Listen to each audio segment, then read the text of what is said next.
Ever wonder why people only listen after you've made it?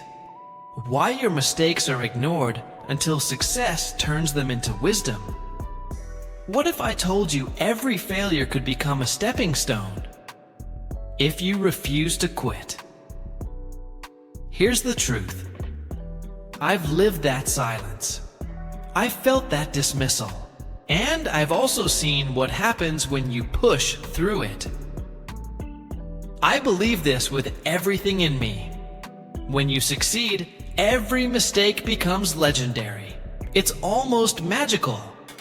The same errors, rejections, and stumbles that once made people doubt you now make them admire you. But when you're still in the middle of the struggle, people walk past. They don't listen.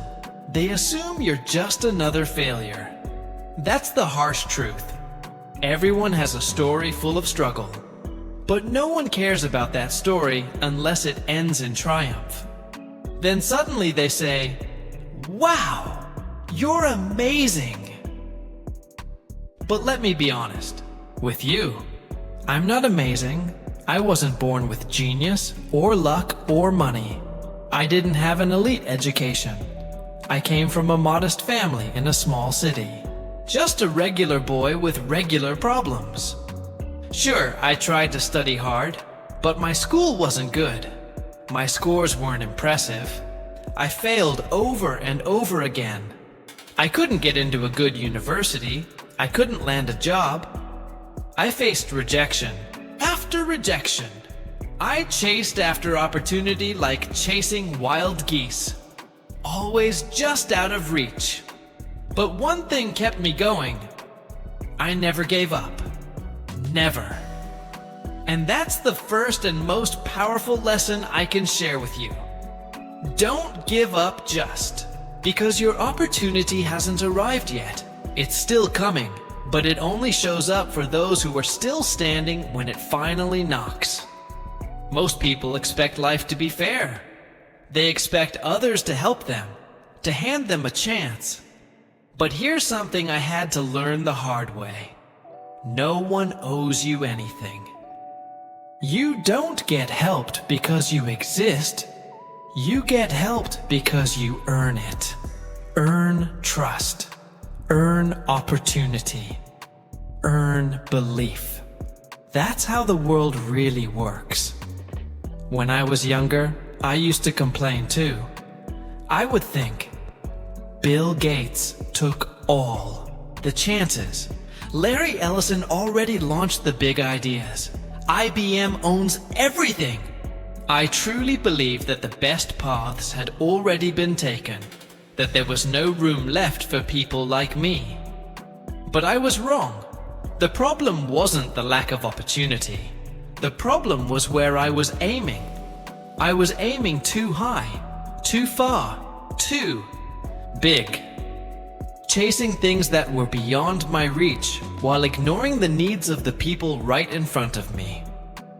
And then, everything changed. I realized that success doesn't always begin with changing the world. Sometimes it starts with helping just one person, solving one simple problem, offering one tiny solution that makes someone's life just a little better. That shift in mindset changed my life. It changed my company, and it changed my future. 18 years later, Alibaba became a global company. Not because I was brilliant, but because I surrounded myself with brilliant people and we refused to quit. Even the smartest people often want quick results. Fast wins, easy paths. But real success doesn't work like that. It takes time. It takes effort. It takes 10 years of falling and getting back up. Every project we started, we approached with a 10-year mindset. We didn't expect shortcuts. We welcomed failure. We embraced struggle because each mistake was another step forward. And that leads me to the attitude that has carried me through it all. Don't judge your potential by how you fall. Judge it by how you rise. If you blame others when you fall, you block yourself from growth. If you say, "It's not my fault," you're giving your power away. But if you say, "I made a mistake, I'll adapt, I'll grow," that's when doors begin to open. The people I respect most aren't the ones who succeed flawlessly. They're the ones who fail with courage, stand back up, and try again. I've learned more from those people and from my own failures than I've ever learned from success. That's why, when I fail, I don't beat myself up. I don't hide. I say, "That's another lesson earned." And when I succeed, I smile and whisper to myself, "I never imagined I'd get this far." This way of thinking, staying optimistic, even in the face of failure, has shaped who I am. It helps me keep perspective.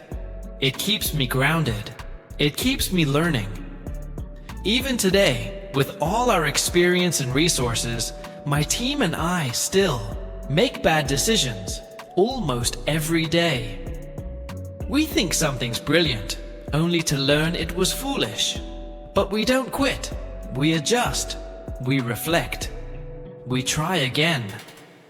That's not a sign of weakness. That's how growth works. Not by avoiding failure, but by failing forward. So if you're in a dark season right now, if you feel stuck, unseen, or underestimated, if people are laughing at your dreams, I want you to remember this. Your story isn't finished. You're still in the middle of the book. The best chapters are ahead, but only if you keep writing, keep showing up, keep learning, keep fighting. Because one day, yes, one day, the same people who ignored your effort will call it experience. The same people who doubted you will call you wise, and every scar will become a badge of honor. When that day comes, and it will come, you'll look back and know it was all worth it.